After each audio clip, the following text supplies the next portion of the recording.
बिहार में चुनाव का समय है और चुनाव के समय में सियासत गर्म हो ही जाती है। बात ही कुछ ऐसी है, बड़े बड़े नेता पहुंच रहे हैं और नेताओं के पहुंचने के साथ साथ यहाँ कुछ ऐसा ट्रेंड चल रहा है कि लोगों को गुमराह करने की कोशिश लोग कर रहे हैं। लोग नहीं कर रहे, पॉलिटिशियन कर रहे हैं। अब देखिए, प्रधानमंत्री जी आ रहे हैं, बड़ी बड़ी बातें कर रहे हैं, मुख्यमंत्री जी सभाएं कर रहे हैं, बड़ी बड़ी बातें कर रहे हैं, विपक्ष के नेता भी सभाएं कर रहे हैं, उनके तरफ से भी बड़े बड़े वादे किए जा रहे हैं जो कि लोक लुभावन है।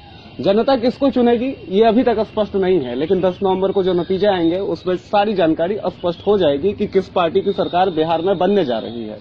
चुनाव का सीगूफा है। ऐसे में हमने सोचा कि किसी एक राजनीतिक विश्लेषक को अपने पास बुलाया जाए या फिर उनके पास जाया जाए और आपके बीच में उनके साथ एक कन्वर्सेशन, बातचीत हो और उसके माध्यम से आपको जानकारी मिले कि आजकल के पॉलिटिशियन किस हिसाब से सोच रहे हैं और बिहार का एक बेस क्या है, बिहार कहां पर है और उसको कहां पर पहुंचना चाहिए। इन सारी चीजों के बारे में हमने सोचा कि आपको एक निष्पक्ष विचार दिया जाए। आज जो व्यक्ति हमारे साथ मौजूद हैं किसी परिचय के मोहताज नहीं है। ब्रजेश मिश्रा नाम है इनका। मध्य प्रदेश में अच्छी खासी सियासत चल रही है। सियासत नहीं चल रही बल्कि राजनीतिक लोगों का पटापेच करते हैं। एक स्वतंत्र आलोचक के रूप में मशहूर हैं, विश्लेषक हैं, राजनीति के मामले में अच्छी खासी समझ है, अच्छी खासी जानकारी है और उसी विषय पर हम इनसे विश्लेषण के माध्यम से जानने की कोशिश करेंगे कि बिहार में चुनाव का जो समय है तो परिस्थितियां कैसी बन रही है। ज्यादा समय न लेते हुए सबसे पहले इनका स्वागत करते हैं। सर, आपने समय दिया इसके लिए आपका धन्यवाद। जी नमस्ते। पहला सवाल आपसे, देश की राजनीति में बड़े बड़े धुरंधर हैं, बिहार की राजनीति अपने उफान पर है क्योंकि चुनाव का समय है। अब बड़े बड़े धुरंधर बिहार में उतर रहे हैं, आप क्या देख रहे हैं?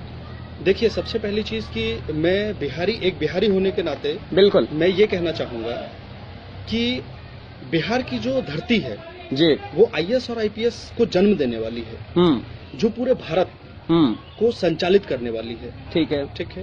तो इसमें हमने ये देखा है कि यहाँ की मिट्टी से उपजने वाले आईएएस और आईपीएस पूरे भारत में एक नया इतिहास गढ़ रहे हैं विकास का। पर बिहार की धरती इससे अछूती रह गई। उसका रीजन बहुत समझ में नहीं आया, क्योंकि बिहार की मुझे जहां तक याद है कि मैं 20, 25, 30 साल से तो मैं देख रहा हूं, ठीक है, कि बिहार की एक स्थायी समस्या है बाढ़, जिससे निजात आज तक नहीं पाया गया। और अमूमन आपको पूरे बिहार में ये देखने को मिल जाएगा कि ड्रेनेज सिस्टम के नाम पे जीरो है बिहार। बिल्कुल ठीक है। अभी आप आए होंगे तो रोड साइड में नाले वगैरह का निर्माण अब शुरू हुआ है, हाँ। जिसका प्रॉपर एग्जिट आज भी नहीं है। तो क्या बिहार के मिट्टी से उपजे आईएएस और आईपीएस पूरे भारत में विकास की एक नई कल्पना कर रहे हैं? तो बिहार में क्यों ऐसा नहीं हो पा रहा है? बिल्कुल। तो इसमें यह समझ में आता है कि कहीं न कहीं राजनीतिक इच्छा शक्ति की कमी है। राजनीतिक इच्छा शक्ति की कमी है, जिसके कारण ये है। आज हम सिर्फ एक अस्थायी समस्या बाढ़ पे नहीं जाए, हम शिक्षा को देख लें, हम स्वास्थ्य को देख लें। हर पिछले 3-4 साल से ये देखने में आया है कि चमकी बीमारी के कारण बिहार की स्थिति ऐसी है कि पूरे देश में बदनाम हो जाता है। बिल्कुल।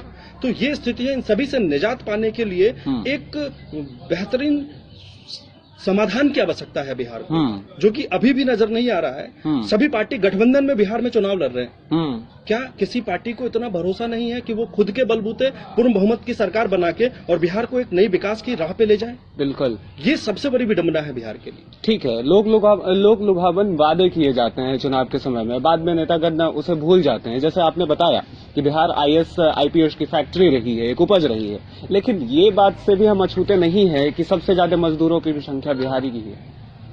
उसका कारण है कि रोजगार निर्माण नहीं हो पा रहा है। रोजगार निर्माण नहीं हो पाने के कारण ये सारी समस्याएं हो रही हैं। एक तो अशिक्षा, उसके बाद रोजगार की समस्या। ठीक है। रोजगार की समस्या हमेशा उस प्रदेश में, मैं अधिकतर प्रदेशों में जो देखा हूँ उसमें ये समझ में आया है कि अधिकतर प्रदेशों में पूर्ण बहुमत की सरकार होती है, इसीलिए जितने भी बड़े उद्योगपति हैं वो वहां इन्वेस्ट करने में हिचकते नहीं है।